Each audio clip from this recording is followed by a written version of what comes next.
In this video, I'm going to go over how to wear belts. Now, the main thing I want to stress in this video is that do not be persuaded if you see belts written up in the magazines that it's the must-have item for spring or fall or whatever it may be. So there's really only two body types that should be wearing belts. First of all, an apple, anybody who's bigger on the top and smaller, narrower on the bottom half, should really not wear a belt because they're very top heavy and carry the weight up top. We don't want to accentuate that, and usually they tend to be short-waisted, so belts are not flattering, do not work for them.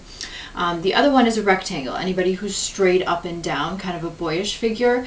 Sometimes they can wear belts. Sometimes it can actually make them look thicker in through the middle, so they don't want to do belts. And I want to stress the point with that is where I see a lot of women who have more of a tummy and they're wearing a belt, and that actually makes us look at the tummy and accentuates that. So you don't want to wear it over a stomach, and you don't want to wear it under a tummy either.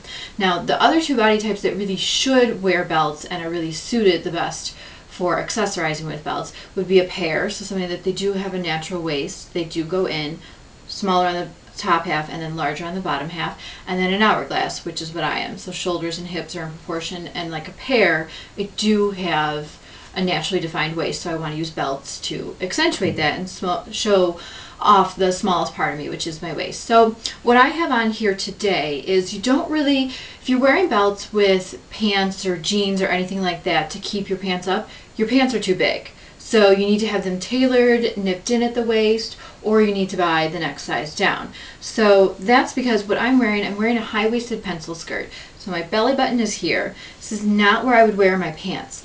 Pants best are flattering on all body types if they're usually, even if you have a tummy, but an inch to an inch and a half below the belly button. So my pants would usually be worn about here. I don't really want to wear a belt with pants because it's going to sit then right above the hips, and that's exactly where the eye is going to look if we have a belt with a pair of pants. Now with a high-waisted pencil skirt, it's coming up higher, and I'm wearing the belt higher than if, you know, something like a pair of pants. So I'm accentuating my waist and showing off what the skirt is already doing for my body. So, and also it helps me bring in a little color to this otherwise very black and white outfit. So another way that I would wear a belt that somebody in hourglass or a pear could do, if I was wearing something like this tunic, and this is something that would be longer, so it would come about mid-thigh, and it would also cover the crotch. So if when it's buttoned up, it actually is nipped in at the waist naturally on its own. But I would add a belt, again for a pop of color, but also because since it's longer, it would create an optical illusion of where my legs start, because since it's covered the crotch, anytime we cover the crotch, we lose the line of the leg. So something like this, I'm making it look then like my legs start here, and I'm not getting lost in this in my proportion and my height.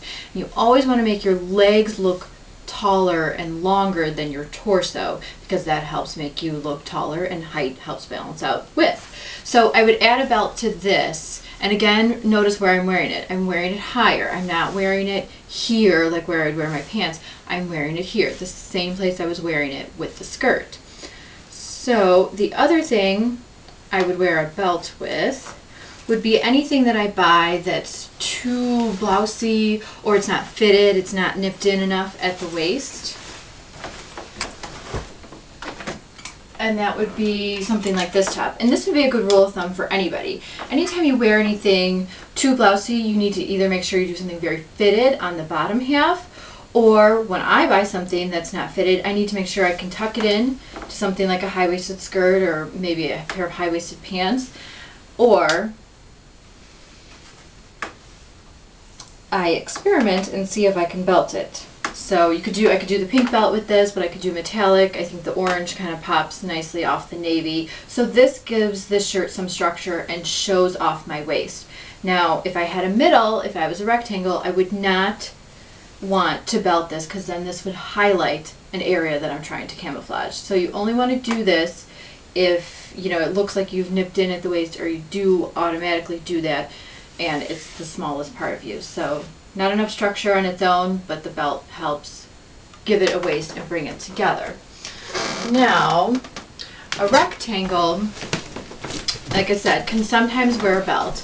So I have Judy here. This is the same dress actually she wore in the video of how to wear colored tights. So with this dress, this belt actually gives her a waist, and she does not naturally have a waist. She's very straight up and down. She's very rectangular. However, if she had more of a tummy, we wouldn't want to do the belt. It would draw the eye right to there, and that's not where we want to look. We'd want to look up by her face. We'd add a great necklace or something like that, or a fun pair of shoes. So I'm going to have her take off the belt and have you see how really the dress is better with a belt. It helps give it a waist, because the dress is very cut very straight up and down. So the belt really helps to give her a waist in this case. But I will say from time to time, she can put things on, we can add a belt, and it will make her look thick through the middle. So be careful with adding belts, and don't feel like you always have to. The other thing to note is when you do belts with anything, with pockets, with purses, with buttons, you want to make sure everything is in proportion to your body. So bigger butt, bigger pockets. Smaller butt, smaller pockets. So she's petite at 5'3", I'm 5'8". A big belt is going to be out of proportion on her, whereas me, that's something I could wear because I'm almost 4 inches taller. Now this belt, instead of this one, would be better for Judy because it's more in proportion to her body versus the big one. So again, keep in mind with what you're wearing, proportion of the belt, and if it really does work with the outfit, ultimately working with your body type. So hopefully this answers your questions about when and how to wear belts.